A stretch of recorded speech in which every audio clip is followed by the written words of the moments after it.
ఆ ఈశ్వరుని దగ్గరికి వచ్చేటప్పటికీ ఒకటి చూడండి, ఇప్పుడు ఈ ప్రపంచముతో కలిసిన ఈశ్వరుడు, ప్రపంచముతో కలిసినట్లుగా ఉండే, అంటే ప్రపంచంలో వస్తువులు ఇవన్నీ ఉన్నాయిగా, వీటన్నింటికి ఆధారంగా ఉండేటువంటి చైతన్యం రెండు ఉన్నాయిగా. మీరేం చేస్తున్నారంటే ఒకటి ఆలోచన చేద్దాం. ఈ వస్తువులు విషయాలు ఏవైతే ఉన్నాయో ఇవన్నీ పంచమహాభూతాలకు సంబంధించినటువంటివి. ఈ పంచమహాభూతములను ఒక్కసారి మనం ఏం చేద్దామంటే వాటిని కొంచెం వారగా పెడదాం. కొంచెం వారగా పెడితే అప్పుడేముంది? చైతన్యం ఉంది. పంచమహాభూతములు ఉన్నప్పుడు చైతన్యం ఉంది, పంచమహాభూతములు లేనప్పుడు కూడా చైతన్యం ఉంది. అంటే ఇప్పుడు ఏమవుతుంది? ఈ విషయములన్నీ నీకేవైతే కనిపిస్తున్నాయో విషయములతో కూడి ఉన్నటువంటి చైతన్యమును కదా నువ్వు ఈశ్వరుడు అని అన్నావు. ఇప్పుడు నేనేమంటున్నానంటే ఆ విషయములను కొద్దిగా తొలగించి, అంటే నీ మనస్సులో ఉన్నది కాబట్టి నీ మనస్సులో నుండి ఈ విషయములు సత్యమైనవి కాదు అని గుర్తించి, ఇవంతా పంచమహాభూతాలకు సంబంధించినవి అని గుర్తించి, ఇవన్నింటినీ పంచమహాభూతముల్లో కలిపేసిన అనుకొని, పంచమహాభూతములు కూడా ఈశ్వరుని యందు వచ్చినాయి కాబట్టి ఈశ్వరునిలోకే మళ్ళీ ఇవన్నీ లయమైపోయినాయి అని అనుకొని, ఇప్పుడు నువ్వేం చేయాలంటే అప్పుడు ఇవన్నీ ఈశ్వరులో లయమైపోయినాయి. ఇప్పుడేముంది? కేవలం చైతన్యమే ఉన్నది. కేవలం చైతన్యమే. ఎక్కడ? బయట. బాహ్యంగా నీ భావనలో ఇప్పుడు బయట చైతన్యమే ఉన్నది. సరే, కళ్ళు మూసుకొని ఇప్పుడేమంటే ఈ శరీరాన్ని కూడా, నీ శరీరాన్ని నీ మనస్సును కూడా ఏం చేస్తామంటే ఆ చైతన్యంలో ఈ జగత్తును ఈ పంచమహాభూతముల్లో కలిపి, పంచమహాభూతములు ఆ చైతన్యములో విలీనమైనట్లుగానే ఈ శరీరం కూడా పంచమహాభూతాలతో కూడా విలీనమైపోయింది భావిస్తే ఇప్పుడేం మిగిలి ఉంటుంది అంటే ఇప్పుడు కూడా చైతన్యమే. ఇప్పుడు ఏ చైతన్యమైతే ఉన్నదో అది కళ్ళు మూసుకుని ఆంతరంగికంగా ఉండేటువంటి ఆ చైతన్యాన్ని నువ్వు భావిస్తున్నావు. కళ్ళు తెరిచిన తర్వాత పంచమహాభూతముల్లో విలీనం చేసి అప్పుడు ఏదుందో ఆ చైతన్యాన్ని భావిస్తున్నావు. ఏమంటే రెండు విషయాలు అర్థమైనగా?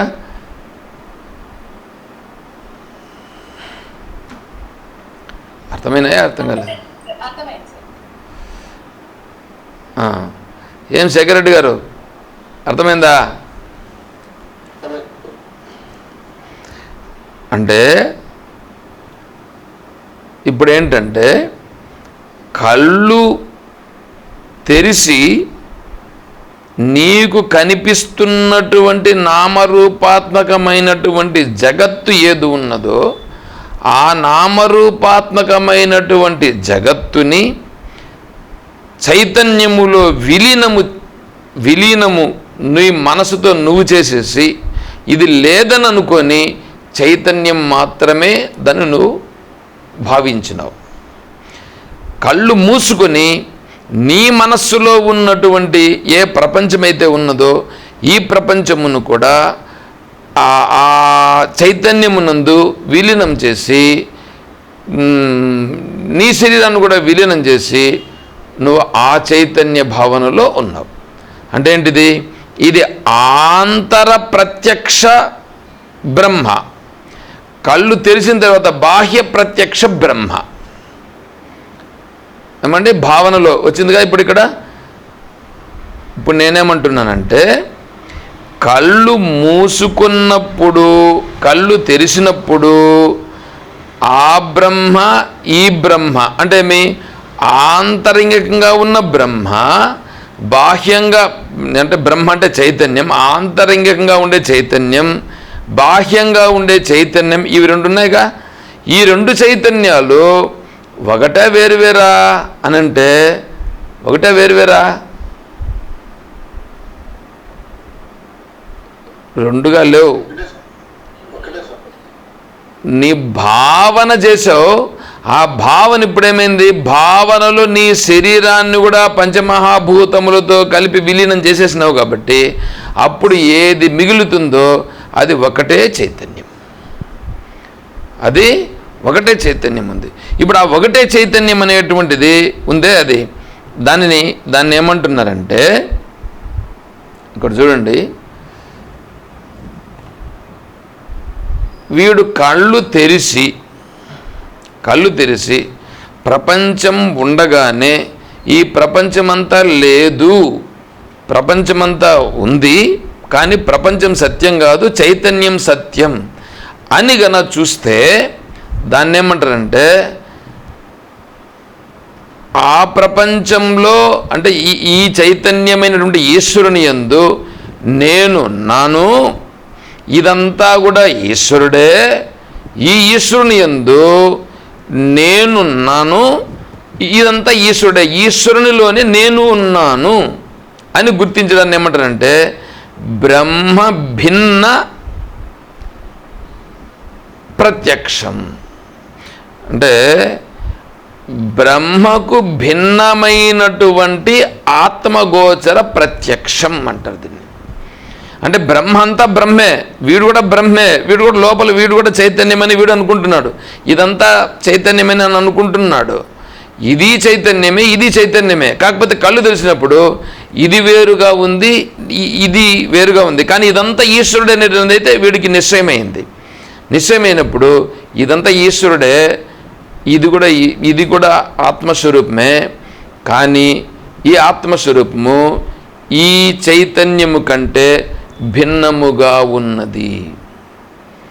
ఇదంతా ఈశ్వరుడే, వివేకంతో వస్తుంది, వివేకంతో తెలుసుకున్నాడు ఎంత ఈశ్వరుడే అంటాడు కానీ ఈ శరీర భావన అనేటువంటిది అంత తొందరగా దీన్ని ఊరికే మాటలతో మనం చెప్పుకున్నాం, మాటలతో దీన్నంతా కూడా కలపడం అనేటువంటిది పంచమహాభూతాల్లో కలిపేసినాం.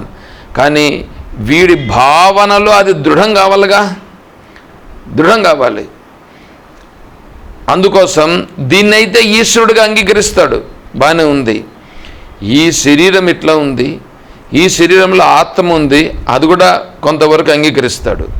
కానీ ఈ శరీరము ఉండగానే ఈ శరీరము లేనిది అనేటట్లుగా చూచి ఈ శరీరానికి లోపల ఉండేటువంటి చైతన్యము, ఈ శరీరానికి బయట ఉండేటువంటి చైతన్యము వేరువేరుగా లేదు, ఒకే చైతన్యమే ఉండేది, ఆ ఒకే చైతన్యం యొక్క ఆధారం చేతనే ఈ శరీరం ఉండేది, ఈ జగత్తు కూడా ఉండేది, అట్లాగే ఉంది అనేటువంటి దృఢత్వం ఉందే,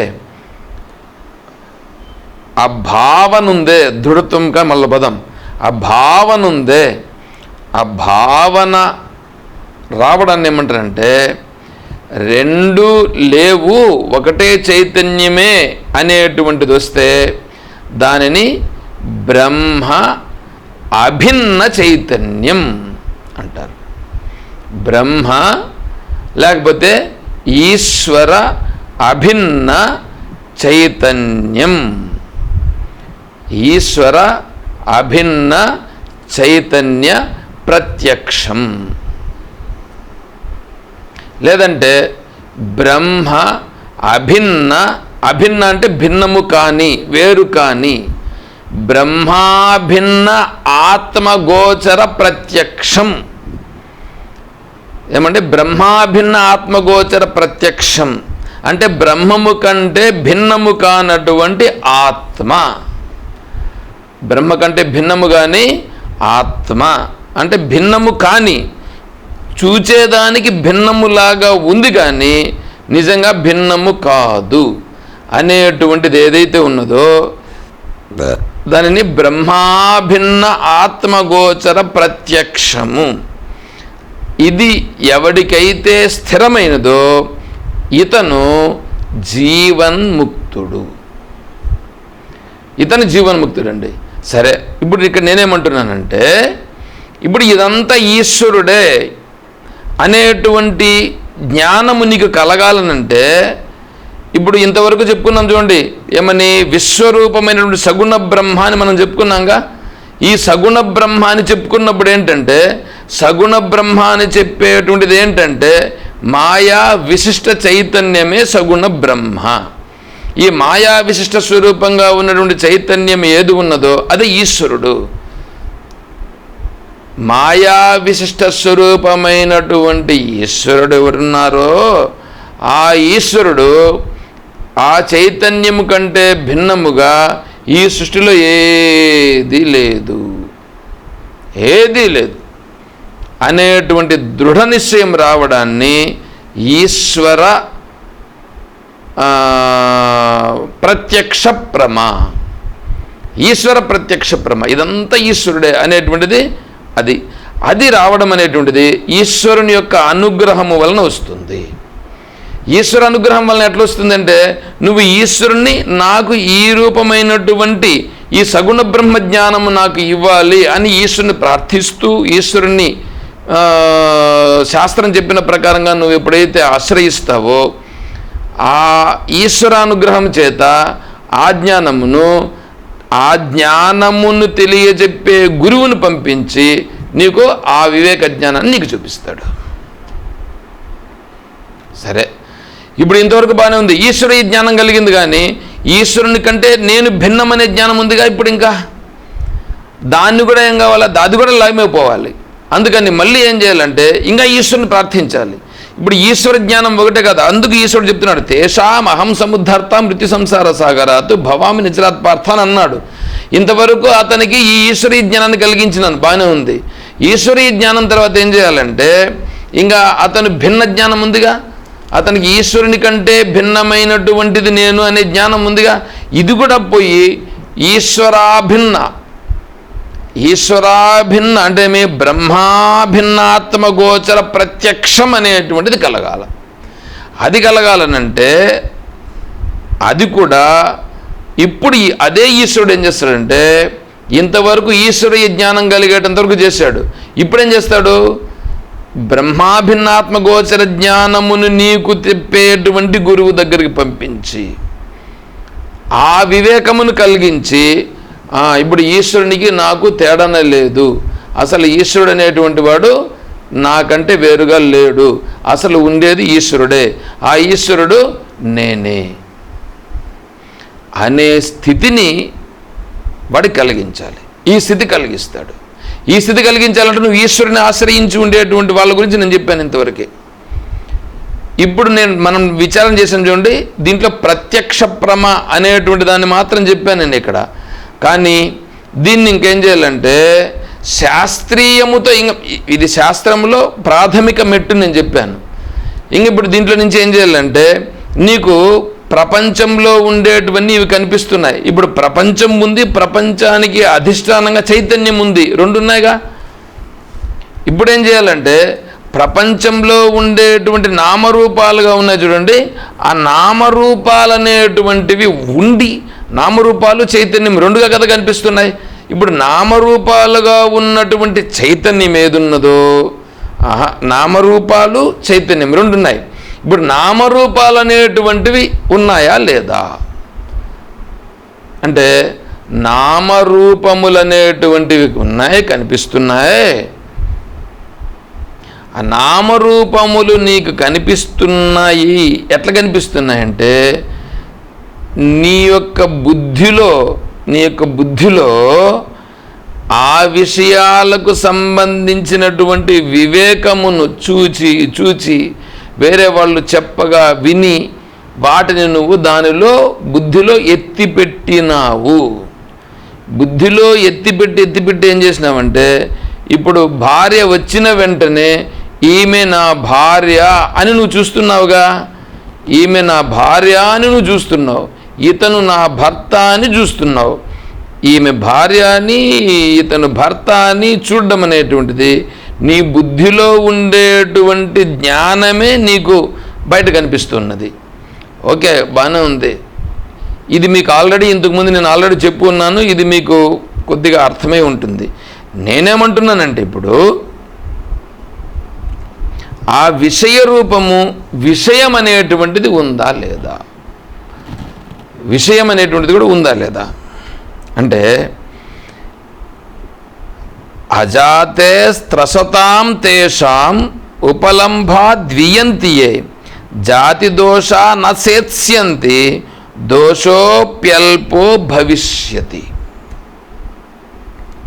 మాండుక్య కారికలలో గౌడపదాచార్య స్వాముల వారు చెప్తున్నారన్నమాట. వీడికి ఇంతవరకు నేను చెప్పాను చూడండి, ఈశ్వరుడున్నాడు, ఈశ్వరుడే. వీళ్ళకేంటంటే ఇప్పుడు నేను చెప్తా ఉండేది, ఈశ్వరుడంటే ఈ మాయా విశిష్ట చైతన్యము ఆ టర్మినాలజీనే వాళ్ళ దగ్గర ఉండదు, ఆ భావన కూడా ఉండదు వాళ్ళ దగ్గర. ఆ భావన కూడా లేకుండా కేవలం ఈశ్వరుడే, ఆ ఈశ్వరుడు అనేటువంటి ఒక రూమ్మేట్లాగా పెట్టుకొని ఏదో ఒకటి చేసి ఈ సకల సృష్టిని అంతా కూడా నడిపిస్తున్నాడని, ఈ సృష్టి అంతా కూడా మళ్ళీ ఆయన ఉన్నాడని ఈ భావనతో ఉంటారు కొంతమంది, ఈ భావనతో ఉంటారు. అయితే వాళ్ళు ఎట్లుంటారంటే ఈ ప్రపంచంలో ఉండేటువంటి విషయముల యందు ఆసక్తి లేకుండా కేవలం ఈ ప్రపంచాన్నంతా నడిపిస్తున్నటువంటి ఈశ్వరుడు ఎవరో ఆయన కావాలని ఆ దృష్టితో కొంతమంది పెట్టుకొని ఉంటారు. అట్లాంటి వాళ్ళను ఉద్దేశించేమంటున్నాడంటే, అట్లాంటి వాళ్ళు కూడా ధర్మబద్ధంగా ఇక్కడ ఉన్నారు కాబట్టి, ఈశ్వరుని ఆశ్రయించి ఉన్నారు కాబట్టి, ఆ ఈశ్వరుడు ఏం చేస్తాడంటే వీళ్ళను అనుగ్రహించి వీళ్ళకు కూడా ఈ జ్ఞానమును కలిగేటట్లుగా చేస్తాడు. వీళ్ళకు కూడా ఈ జ్ఞాన మార్గంలో నడిపించి వీళ్ళను కూడా ఈ మార్గంలో, ఈ జ్ఞాన మార్గంలో నడిపిస్తాడు. సరే, బాగానే ఉంది. నేను ఇంకోటి ఏమంటానంటే,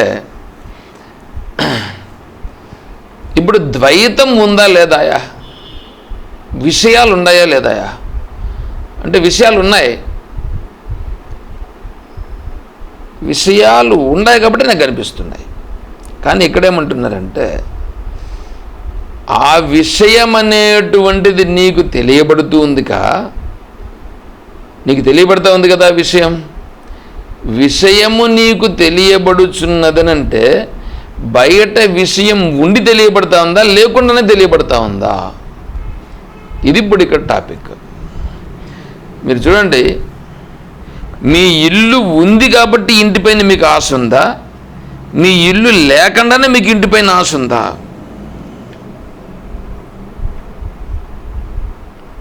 ఏమండి చెప్పండి. ఇల్లు ఉంది, ఇల్లు ఉంది కాబట్టి ఆశ ఉంది. కానీ శాస్త్రం ఏం చెప్తుందంటే, అయ్యా అక్కడ ఇల్లు లేదు, ఇల్లు లేదు, మరేముంది? నీ బుద్ధిలో నువ్వు ఇల్లు ఉందని నువ్వు దాన్ని ఫిక్స్ చేసుకున్నావు. ఇల్లు నిజంగా లేదక్కడ. ఇల్లు లేదా అంటే ఇల్లు ఉందని నువ్వు ఫిక్స్ చేసుకున్నావు. ఇప్పుడు చూడండి, నీకు కళ వచ్చిందండి, నీకు కళ వచ్చింది. నీ కళలో నువ్వు ఉన్నావు. ఏమంటే కళలో నిన్ను నువ్వు చూసుకున్నావా లేదా? ఎప్పుడన్నా నువ్వు పోతూ ఉంటావా లేదా? నీకు కళ వచ్చింది, కళలో నువ్వు నడిచిపోతున్నావు. కళలో నడిచిపోతున్న నువ్వు, ఇక్కడ మంచం మీద పడుకొని ఉండే నువ్వు, ఈ శరీరము, ఈడుండే శరీరము, ఆడుండే శరీరం ఒకటే వేరువేరా?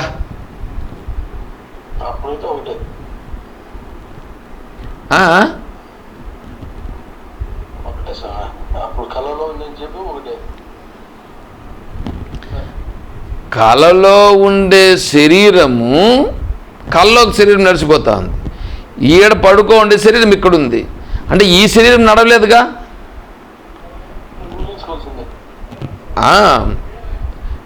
నువ్వు ఇప్పుడు ఏం చేస్తున్నావంటే, ఈడుండే శరీరం ఇక్కడే ఉంది, ఆడుండే శరీరము అది నడుస్తూ ఉంది. అంటే ఆ శరీరం వేరే, ఈ శరీరం వేరే. కానీ ఆడుండే శరీరం కూడా ఈ శరీరము లాగా ఉన్నది కాబట్టి నువ్వేమంటున్నావంటే ఆ శరీరము ఈ శరీరం ఒకటే అని మీకు అనిపిస్తూ ఉంది. ఒకటే అని అనిపిస్తూ ఉన్నది. కానీ నిజముగా ఎందుకంటే కలలో నడిచిన శరీరము ఎట్లా ఉంటుందంటే, నువ్వు నడిచిపోతూ ఉంటావండి. నడిచిపోతూ ఉంటే ఏమవుతుందంటే మధ్యలో ఒక బిల్డింగ్ అడ్డం వస్తుంది. వీడు ఏం చేస్తాడు తెలిసిన, ఆ బిల్డింగ్ని సునాయాసంగా ఎక్కేసేసి దాన్ని దాటుకొని ఇంకొక బిల్డింగ్ పైన కూడా దాటేసి ఇంకా అటు నుంచి మళ్ళీ దిగేసి, లేదంటే అక్కడి నుంచి దుమికేసి హాయిగా గాల్లోనే దిగినట్లుగా దిగేసి చిన్నగా మళ్ళీ నడిచిపోతూ ఉంటాడు. ఇప్పుడు బిల్డింగ్ ఎక్కింది, బిల్డింగ్ దిగింది, అక్కడి నుంచి దుమికినది, ఇవంతా ఆ శరీరం దుమికింది. కానీ ఈ శరీరం దుమికిందా? ఆ శరీరానికి కాలు నొప్పులు బట్టి ఉంటాయా? ఈ శరీరానికి ఏమైనా మళ్ళీ కాలు నొప్పులు వస్తాయా? అది దుమికింది, అది దానికి పరిగెత్తి అలసిపోయి ఉంటుంది ఆ శరీరం. ఈ శరీరం ఏమో హాయిగా ఉంటుంది. మెలకు వచ్చిన తర్వాత చూస్తే ఈ శరీరం ఏమీ అలసిపోయి ఉండదు, అది మాత్రం అలసిపోయి ఉంటుంది. అది మాత్రం అలసిపోయి ఉంటుంది. అంటే నీకు చిత్తం, ఇప్పుడు నీ యొక్క దాన్ని ఏమంటున్నాం, కలలో కనిపించినటువంటి శరీరం ఏది ఉన్నదో, కలలో కనిపించిన శరీరము నడవడము, కలలో కనిపించిన ప్రపంచము, ఆ కలలో కనిపించిన ప్రపంచంలో ఈ శరీరం అంటే ఆ శరీరం ఉన్నటువంటి శరీరానికి బంధువులు, ఆ శరీరానికి అన్నీ కనిపిస్తాయి అక్కడ కళ్ళలో. బంధువులు ఉంటూనే ఉంటారు కళ్ళలో కూడా. అక్కడ కూడా భార్య కనిపిస్తుంది, అక్కడ కూడా భర్త కనిపిస్తాడు, అక్కడ కూడా బంధువులు కనిపిస్తారు, అందరూ కనిపిస్తారు. అక్కడ కూడా ప్రపంచం ఉంటుంది, అక్కడ కూడా తూర్పు పడమర వస్తాయి, అక్కడ కూడా దేవుడు కనిపిస్తాడు, అక్కడ కూడా విగ్రహం దేవుడు అంటే నీ ఇష్టదైవం ఎవరుంటే వాళ్ళు కూడా అక్కడ కూడా కనిపిస్తారు. కాబట్టి ఆడ కనిపించినటువంటిది ఏది ఉందో ఈడ కనిపిస్తూ ఉండేటువంటి ఈ శరీరానికి ఆ శరీరానికి సంబంధం లేదు, ఆ ప్రపంచానికి ఈ ప్రపంచానికి సంబంధం లేదు. ఇది మీకు తెలిసిందేగా.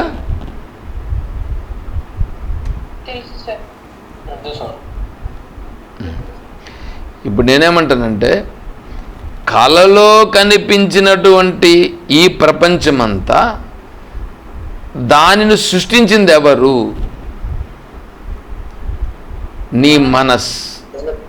నీ మనస్సే కలలో ఉండే ప్రపంచాన్ని సృష్టించింది, అవునా? ఇప్పుడు ఇక్కడ రండి, ఈ జాగ్రత్తలో ఉండే ప్రపంచాన్ని సృష్టించింది కూడా ఎవరు? నీ మనస్సే. కలలో ఉండే ప్రపంచాన్ని సృష్టించింది నీ మనస్సే, ఈ జాగ్రత్తలో ఉండే ప్రపంచాన్ని సృష్టించింది కూడా నీ మనస్సే సృష్టించింది. కానీ నువ్వేమనుకుంటావంటే, నేను సృష్టించలేదు ఈ ప్రపంచాన్ని అంతా ఈశ్వరుడు సృష్టించినాడు, భగవంతుడు సృష్టించినాడు, ఆ భగవంతుడి సృష్టిలో నేనున్నాను నువ్వు అనుకుంటున్నావు. కాదు, తప్పది. ఈ సృష్టిని కూడా నువ్వు కలలో ఏ విధంగా అయితే సృష్టిని సృష్టించినావో అదే విధముగానే ఇక్కడ కూడా ఈ జాగ్రత్త ప్రపంచంలో ఈ మనసు చేత ఈ సృష్టిని సృష్టించినావు. అయితే ఈ నేరుగా కనిపిస్తా అంటే ఈ ప్రపంచంలో నీకు దెబ్బలు కొడితే తగులుతున్నాయి,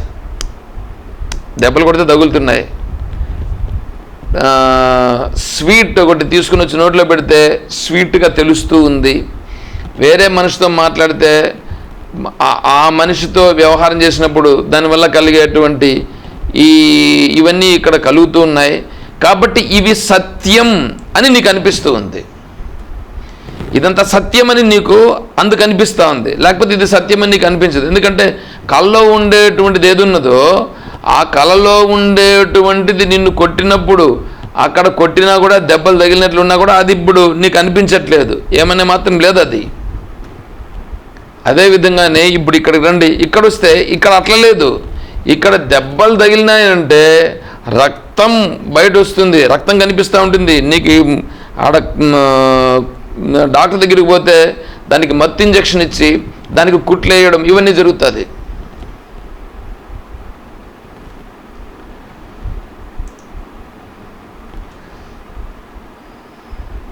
ఏమంటే నేనేం చేశానంటే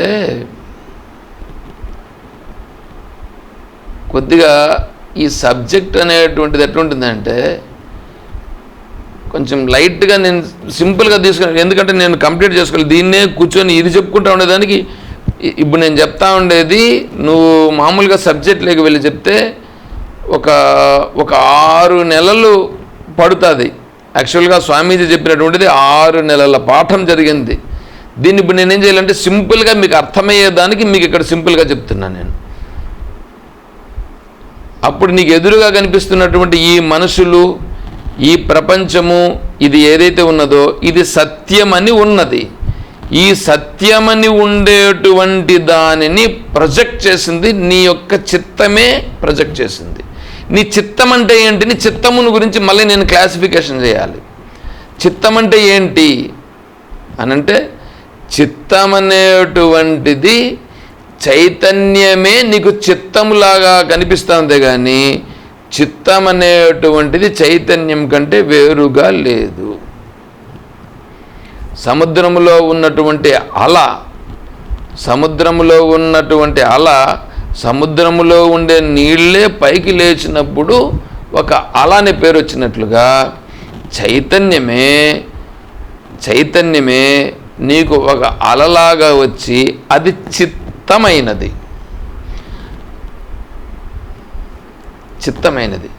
చిత్తము కంటే వేరేగా ఇప్పుడు చైతన్యం లేదు, చైతన్యమే చిత్తమవుతుంది. ఆ చిత్తమునందే ఇవన్నీ తెలియబడుచున్నాయి. ఇప్పుడు నేను చిత్తమును చూపించాలి, ఈ నామరూపాలను చూపించాలి. ఈ నామరూపాలు అనేటువంటివి చిత్తం యొక్క వికారమే, కానీ ఈ నామరూపాలుగా ఉండేటువంటి ఈ రూపాలన్నీ చిత్తం కంటే వేరుగా లేవు. చిత్తం న సంస్పృశత్యర్థం నార్థాభాసం తథైవచ అభూతో హి యతశ్చార్థో నార్థాభాసం తథ పృథక్ నిమిత్తం న సదాచిత్తం సంస్పృశద్యద్వసు త్రిషు అనిమిత్తో విపర్యాస కథం తస్య భవిష్యతి తస్మాన్ న జాయతే చిత్తం చిత్తదృశ్యం న జాయతే తస్య పశ్యంతి ఏ జాతిం ఖేవై పశ్యంతి తే ధ్రువం. ఇది కొంచెం క్రిటికల్ అయినటువంటి సబ్జెక్ట్ అర్థం చేసుకోవడానికి. నేను చెప్తానండి, నేను ఇక్కడ సింపుల్గా చెప్పేస్తున్నాను. చిత్తం న సంస్పృశత్యర్థం అంటే ఇప్పుడు ఒకవేళ వస్తువు అనేటువంటిది ఉంటే వస్తువును నీవు స్పృశిస్తావు. వస్తువు అనేటువంటిదే లేదు, వస్తువే లేనప్పుడు నువ్వు ఇంక వస్తువుని ఏమి స్పృశిస్తావు?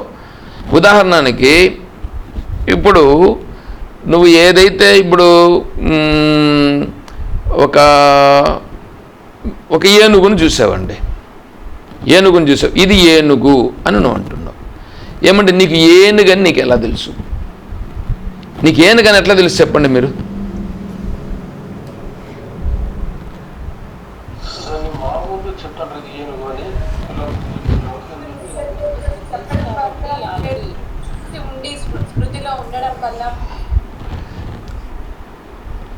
అంటే ఇప్పుడు ఏంటంటే అందరూ అంటూ ఉండేదాన్ని నువ్వు విన్నావు, ఓకేనా?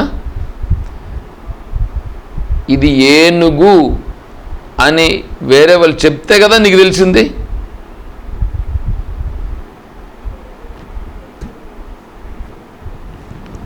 ఏమండి ఒకరు కూడా మాట్లాడరు?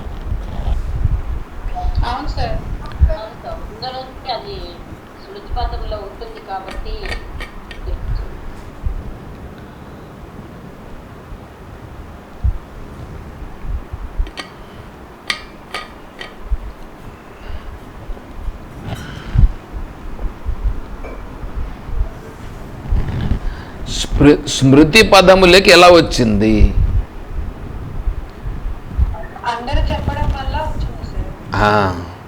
స్మృతి ఏమి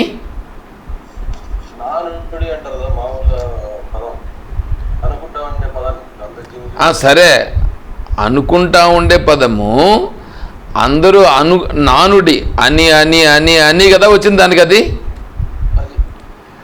అలా